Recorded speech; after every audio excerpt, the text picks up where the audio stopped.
Welcome to the People, Process, Progress podcast, where we understand that people are our most important asset. We emphasize and share examples of the importance of shared process so that we can move ourselves, our teams, and our organizations toward progress. I'm the host of the show, Kevin Pinnell.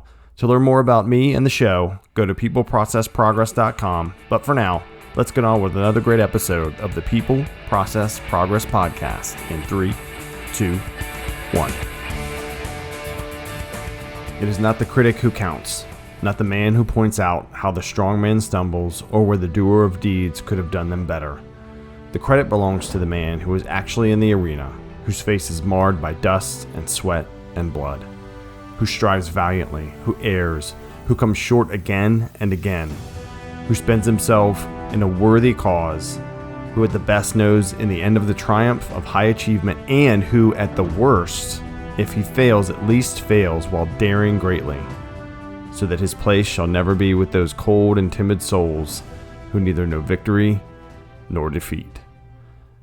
Hey everybody, thanks so much for coming to episode 46 of the People Process Progress podcast. This one is Be the Man or Woman in the Arena, and it is based off of one, The Man in the Arena, which I just read from Theodore Roosevelt, who wrote that and delivered that speech in April 1910.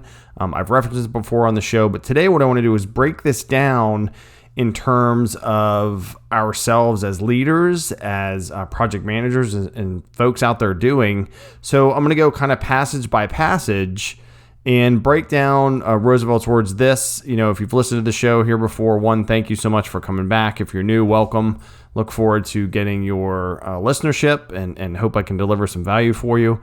And so you know that if you go back, there's 3 versions of If by Rudyard Kipling that I have done, and for project managers, for America, for planning section chiefs, and that is framed on my wall. I love that work. The Man in the Arena is the other one I have framed on my wall in my office in my podcast studio. And so what I want to do today is, this speaks to me so much. I'm a 46-year-old white belt in Brazilian Jiu-Jitsu.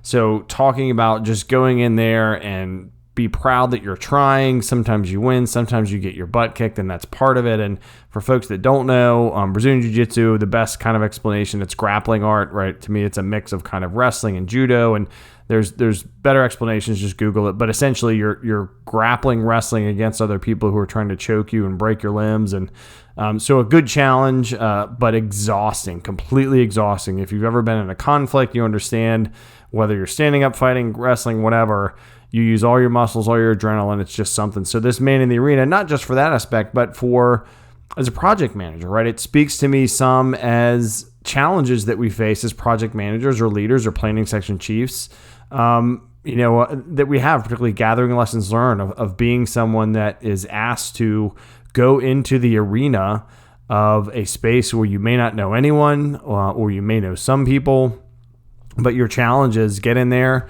and work with folks and get them moving forward. So what I want to do in this episode is break down some of the passages here and what I think, we as project managers can benefit from those from Roosevelt's great speech. So looking at this from the aspect of we as project managers on the fly, not just at the end of projects, gathering lessons learned, the first opening. So it's not the critic who counts, not the man who points out how strong man stumbles or where the doer of deeds could have done better. For us as project managers, if we're with a team and we're first getting to know them or we're gathering lessons learned, we ourselves, like I've mentioned here before, and not a foreign concept, we got to do that without our own ego and without our own silos. We got to help people be transparent without dogpiling on someone that may not have made the best choice or may have made a mistake, but instead turn that into recognize it, build them up, and let's move on and let's have a respectful conversation. But we still got to be open, right? So we have to, find a practical way to go along and gather this stuff. We gather our strengths and our improvements and, what went right, what went wrong. I think the terminology, what's a strength that we have already that we can build on and emulate across teams or across programs? What are improvements that we need to make? Just those words make a big difference too. So, consider starting with the improvements too and end with the strengths. So you end with those positives, right? People don't end with, man, I really got beat on in that lessons learned or that discussion or that meeting. And I think that's just a good way to recognize, people are going to stumble just like Roosevelt says. But we're doing deeds and we're trying to do them better and better. In the next section here, where the credit belongs to the man or woman, add that in there, right? Who's actually in the arena, whose face is marred by dust and sweat and blood, and strives valiantly, errs, and comes up short again and again. Man, as project managers, we got to hold our teams together, and it's not going to be perfect. We're going to be, forming and storming and norming and going back and forth, and that's just going to happen. But, it's really up to us to help make sure our teams stay together. So think about, if our analysts put in long hours of writing code and our engineers figure out, something will or won't fit, but, we're striving valiantly, we're working, but we come up short, that's maybe on us when we're gathering these lessons learned to take the hits, for did we facilitate, their success and the translation from one of our teammates to the other. If we didn't recognize it enough, is that something we should take on? And I would say yes, right? Because, we should have that ultimate vision of the high level stuff and then an awareness at least of the tactical stuff. And, our teams are our responsibility during the project, and especially as we close too, gathering lessons learned. But again, we're going to gather these lessons learned completely along the way. So again, as our different resources and different teammates on the team, keep looking out for those areas of disconnect or communication loops that we can close, because that's huge. And it is going to happen. We're going to err, we're going to come up short. No project is perfect.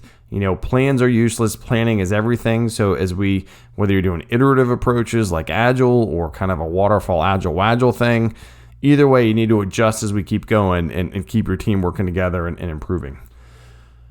Our next section here is talking about, who spends himself or herself in a worthy cause, who at the best knows in the end the triumph of high achievement, and who at worst, if he fails, at least fails while daring greatly. So, if we're coordinating resources well, we can reduce some variation. We can provide data-driven solutions, across our organizations. These are all high achievements, right? Just like in the quote. And it's huge, and we should, call our teammates out for that, give them props for that. That's great work. And ways to do that when you're giving your status update, whether it's at the end, closing, or you're kind of monitoring and doing this is, so-and-so led the effort to, or she provided training to X number of users, or he found a more efficient way, right? There's always ways to lift our teammates up who are doing well, who have high achievements. And there's simple statements, to highlight the good works of our teams in regards, to failing or daring, right? As Roosevelt said, we're going to share in those failures, to provide background on why the risk was taken or why it was missed. But at least we tried, right? At least we thought about something down a direction in the project. At least we worked together. And as project managers, did we help our teams look at the risk? Did we accept it? Did we drive on? Did we make the mistake and learn from it? Or are we dwelling on it? And I would say don't, right? We still need to go with what's good right now instead of what's perfect in some instances. So, dare greatly. And when people, hit high achievement, give them props for it. And when we fail together, and we're going to talk about it, and we're going to move on.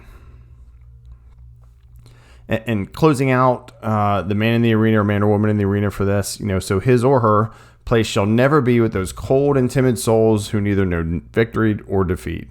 This I think is at the end of a significant project in particular, or maybe a key phase, we will have gone through victory and defeat and ups and downs and all the good and bad, yin and yang kind of words we want to think of and emotions. And that's all right, because for folks on the outside looking in, there's going to be a lot of finger pointing, a lot of questioning. But for folks that were in the project, we were in it together. We got to, facilitate conversation and keep things real, and had some, difficult discussions that we needed to have, or even arguments. There's value from fresh perspective, from the outside for sure. Those souls who maybe didn't know victory or defeat or weren't in the arena. But for those not intimately involved, it's easy to assume like what should have been done, but we as the project managers need to step in and provide context, right? So if the outside questions come in and it becomes, as if, oh, there's a huge gap, or we didn't do something here, or we missed it, say, maybe we did, but this was our strategy. Or sometimes just straight up things were missed. But again, as project managers, we're going to step in, take the hit, recognize inefficiencies, see what we can do. But really, again, reiterate that our people were in the thick of it. That's a good, we were there at the time, and the decision we made is this because of these factors, and balance out what we're going to get from those, folks that have been outside the project. So again, your team is going to know victory. It's going to know defeat at times. It's going to go back and forth, and that's totally fine. As Roosevelt reminds us, at least it was a worthwhile venture to get in the arena. And as project managers, we have stepped into this arena of project and then program management and, work streams and all these things. It is a worthwhile journey to do that with and closely, for ourselves and with our project teams and for our organizations. So dare be the man or woman in the arena as the project manager who's going to get in there and do whatever you need to do. Think outside the box, close communication loops. Wish you all the best. Thank you so much for listening, for connecting. Just like we said in the opening here, peopleprocessprogress.com. You can connect with me many different ways there. We actually have shirts and stuff now. So if you want a cool t-shirt, No Egos, No Silos shirt, a People Process Progress sticker, check that all out. There's links on the peopleprocessprogress.com website. Thanks so much. Godspeed to all of you. Stay safe. And for sure, wash those hands.